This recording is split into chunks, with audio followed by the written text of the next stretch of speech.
দেখে কি গেস করতে পারছো এগুলো কি? ভাবছো হয়তো এ কি প্লাস্টিকের মতন কি এগুলো দেখাচ্ছে। আসলে এগুলো হলো কাঁচা আমের পাঁপড়, মানে ম্যাঙ্গো সাবুর পাঁপড়। কাঁচা আম দিয়ে অনেক কিছু বানিয়ে খেতে ভালো লাগছে।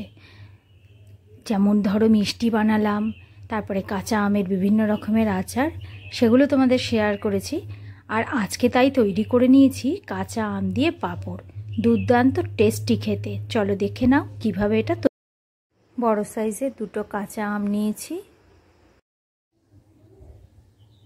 নিয়েছি সবুজ ফুড কালার, গোটা জিরে, চিলি ফ্লেক্স আর লবণ। আর এছাড়া তো লাগছেই অবশ্যই সাবু। এইখানে 250 গ্রাম ছোটো দানার সাবু আমি ভিজিয়ে নিয়েছি প্রায় 7-8 ঘন্টা মতো।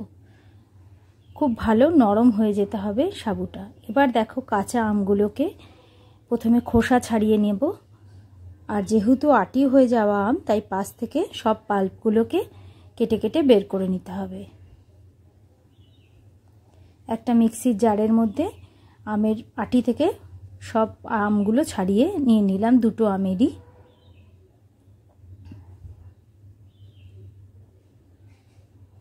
যত ছোট পারবে টুকরো করে নিতে পারো। এবার প্রথমে মিক্সিতে একটু ঘুরিয়ে নেব। দেখো আমগুলো কিন্তু ভালো মতন গুঁড়ো হলো না, কারণ এতে একটু জল দেওয়া প্রয়োজন ছিল, আমি সেটা ভুলে গেছি। প্রথমে একটু জল দিয়ে নেবে। এই দেখো জল দেওয়ার পর হাফ পেস্ট হয়েছে। এবার আবারও জল দিয়ে পেস্ট করার থেকে আমি এর মধ্যে এই সাবুটাই দিয়ে দেব। পরিমাণটা বেশি হলে পেস্টটা খুব ভালো হবে, মানে স্মুথ হয়ে যাবে। এবার সমস্ত সাবুগুলো আমি এর মধ্যে ঢেলে দিচ্ছি।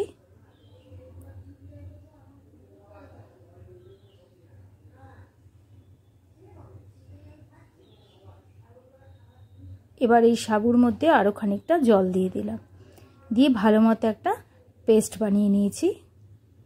দেখো আর এখন আমের কোনো টুকরো এর মধ্যে নেই। এবার এটাকে আমি একটা বাসনের মধ্যে দিয়ে দিলাম, যেটাতে আমি এই সাবুটা জাল দেব।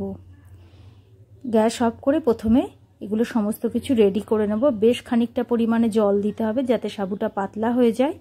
দেখো ঘনত্বটা দেখলেই বুঝতে পারবে। এবার এর মধ্যে দিয়ে দিচ্ছি পরিমাণ মতো লবণ, গোটা জিরে, চিলি ফ্লেক্স, এটা নিজেদের টেস্ট অনুযায়ী দেবে। এই সমস্ত কিছু দিয়ে এবার আমি এটা গ্যাস জ্বালিয়ে বসাবো। তার আগে এতে ফুড কালারটাও একই সঙ্গে অ্যাড করে নিচ্ছি, কারণ ফুটতে শুরু করে দিলে তখন ফুড কালার দিলে সেটা দলা দলা হয়ে যাবে, কারণ সাবু একটা দলা হয়ে যাওয়া জিনিস।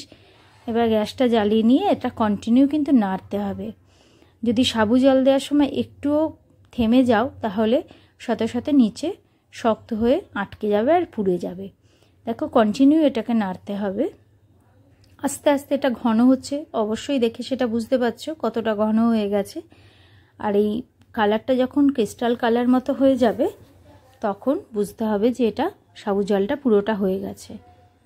আর ঘনটাও দেখো সমানে বাড়ছে, আর আমি কন্টিনিউ এটা নেড়ে যাচ্ছি যতক্ষণ না পর্যন্ত ক্রিস্টাল কালারটা আসবে।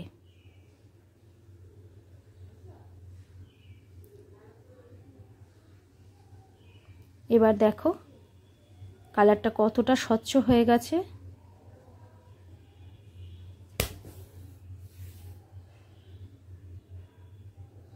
আর সাবুটাও হয়ে গেছে খুবই ঘন।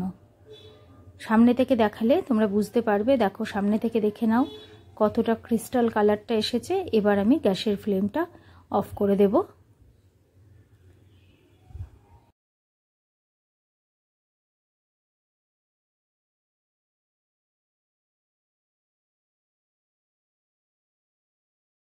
এবার একটা স্টিলের থালা নিয়েছি, নিয়ে তার মধ্যে কয়েক ফোঁটা সর্ষের তেল দিয়েছি, দিয়ে একটা টিস্যু পেপার দিয়ে ভালো মতো এটা পুরোটা বুলিয়ে দেব। আবার তেল কিন্তু যেন বেশি না হয়, তাহলে কিন্তু তেলচিট গন্ধ হয়ে যাবে। ভালো করে তেলটা মুছে নিতে হবে, এটা অবশ্যই খেয়াল রাখতে হবে। এবার 1 চামচ করে দিয়ে এর মধ্যে পাঁপড় আকারে গড়ে দিচ্ছি। দেখো যেমন ছোট পাঁপড় বড় পাঁপড় যেমন ইচ্ছা সেইভাবে তোমরা থালায় ঢেলে নিতে পারো। পুরোটা একটা বড় পাঁপড়ও করতে পারো। আমি প্রথমে কতগুলো এরকম ছোট ছোট পাঁপড় তৈরি করছি।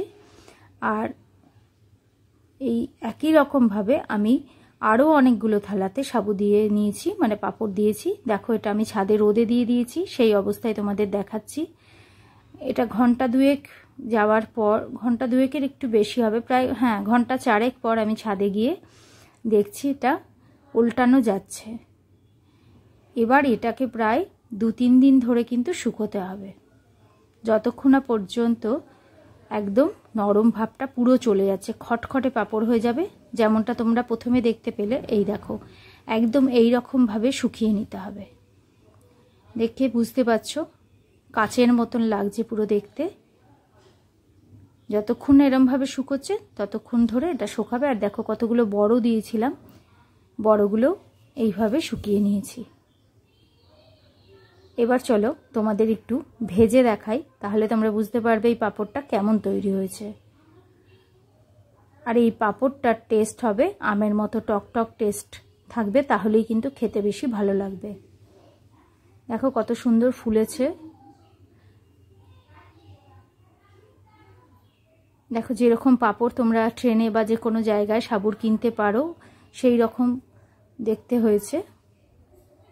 খুব সুন্দর মুচমুচে খাস্তা আর টেস্টি টেস্টি, মানে টক টক টেস্টের সঙ্গে জিরে ঝাল, জিরের টেস্ট, শুকনো লঙ্কার টেস্ট, লবণ সব কিছু মিলিয়ে খেতে অসাধারণ হয়েছিল।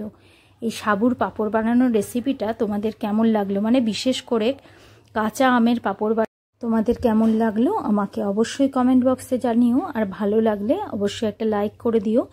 আমার চ্যানেলটা ফেসবুক থেকে দেখলে ফলো করে দিও, আর ইউটিউব থেকে দেখলে অবশ্যই সাবস্ক্রাইব করে নিও। ভালো থেকো, সুস্থ থেকো। Thank you friends.